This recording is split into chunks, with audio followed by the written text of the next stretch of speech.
This is about 25 years ago. My buddy Alan and I, we lived in Tennessee. We were buddies. We hung out all the time. We went to college together. Okay.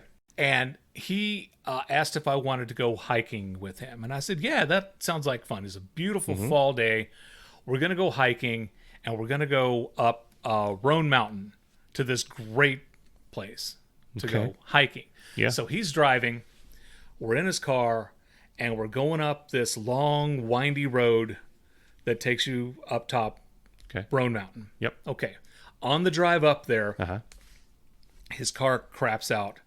The transmission goes out. Oh.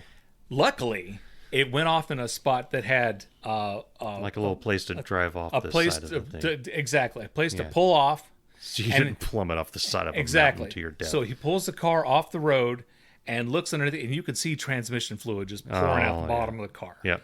And he's like, well. So we're like almost up top of the mountain. Uh-huh. And this is way before cell phones.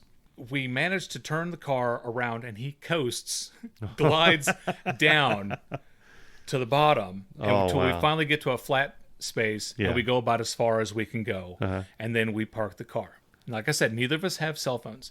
So we walk probably 10 minutes, and we come up to this white trailer, this trailer home there on the side of the road. I have very, very long blonde hair at the time, okay? And this was back in the day when people kind of looked at you funny, like, what's that long-haired boy doing here, right? Knock on the door. So the lady comes to the door, and I said, can I use your phone? Our car is broken down, Right. and I need to call a tow truck. And she says, well, come on in. And I said, I don't want to impose. If you have a cordless phone, we can just make the call out here on the porch. And she says, okay. So she gets the phone, and she brings it out to me. Then I said, I don't know who to call. Do you have a phone book? Can I borrow your phone book? Yeah. This when the other lady in the house comes up, and she says, what's going on? And they said, these boys, their car is broken down, and they need to call a tow truck. And she says, well, why don't you just call She says, okay. I heard banjos in my head when you said that, And so she walks to, she says, here, hand me the phone. And she picks up the phone, and she just dials it. She knows the phone number for right off the top of her head. She knows it. And I can't mention the name of the company, but I'll tell you, the tow trucking company was named after a very famous character off a very popular show from the 80s.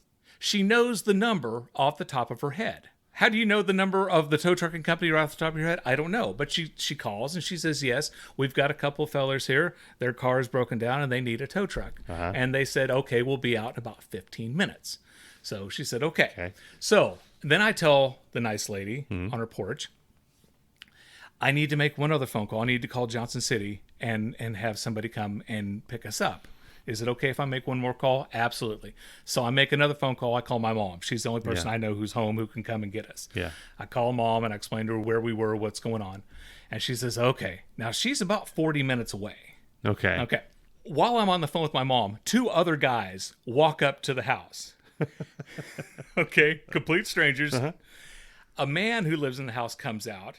And one of the guys who walks up asks the elderly man, he says, the elderly man asks them, he says, can I help you?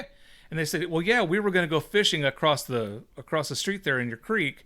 And we were going to park here. We were wondering what you would charge us. And he says, well, what would you charge me? And the guy says, well, we wouldn't charge you nothing. Well, I'm not going to charge you nothing either. Okay. Well, all right. Okay.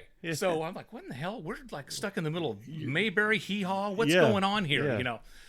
So we walk back to the car. It's about 10 minutes. We walk back to the car and we wait and we wait. And finally the tow truck comes. Two doors open. Two guys get out of the tow truck. All right. There's the driver who's just like some guy probably in his 30s. The guy in the passenger's seat. I'm not making any accusations, but his eyes were bloodshot.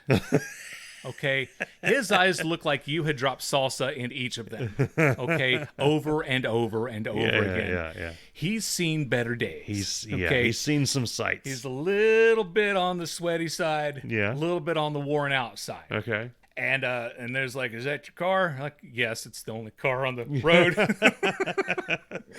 We weren't sarcastic. Yes, it is. Yeah. So the guy driving pulls the truck up and backs in to get the car ready.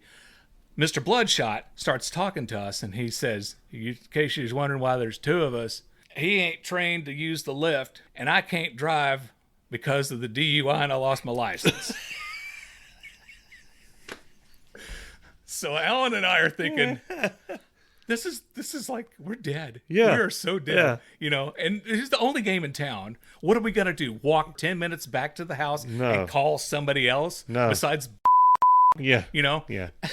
By the way, I don't know who was Bloodshot guy or the dude who doesn't know how to operate the lift. So without giving away what we're quacking out, in my mind, I've imagined it's Bloodshot guy wearing a certain outfit with a certain hat. No, he wasn't even dressed like the certain person. Yes, I get that, but in my mind, he is. That's what you would expect. That's what I'm just picturing him, Bloodshot. But so he can't drive because he lost his license because of a DUI. Yeah. The other guy ain't trained to do the lift. So they get the car up on the lift, and then they said, all right, boys, we're ready to go. And we said, what do you mean? Well, get on in. We'll drive you back to where you're going. Oh, there you go. But your mom's already on the way. Well, also, it's a truck. Yeah. It holds 3. There's 4 of us. Do the math. Someone's sitting on somebody's lap. Yeah. And I don't know what's going on. And also, they asked us how we plan on paying. Alan doesn't have any money. I don't have any money. We're hiking. We told him we're going to have to pay you when we get back to Johnson Sounds like City. the start of a joke, a bad joke. I know. Like one of those. I know. Yeah. So we told them that we've got a ride coming and that we need to wait. And they said, we can drive you. I'm like, my ride's already on the way. Yeah. I can't call and cancel the ride. Yeah. Thank God. So this was an awkward 20-some minutes because we're waiting on my mom to come. Yeah. And the guy driving the truck won't stop staring at me. He's just staring and staring and staring at me. Yeah. Bloodshot's over there kind of talking to himself about what I don't know what.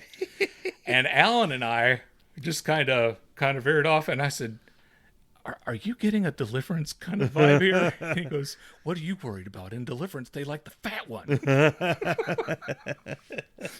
Finally, Mom shows up. Yeah. We've never been happier to see my mom. So did you have to wait with these two gentlemen while your mom was coming? Yes.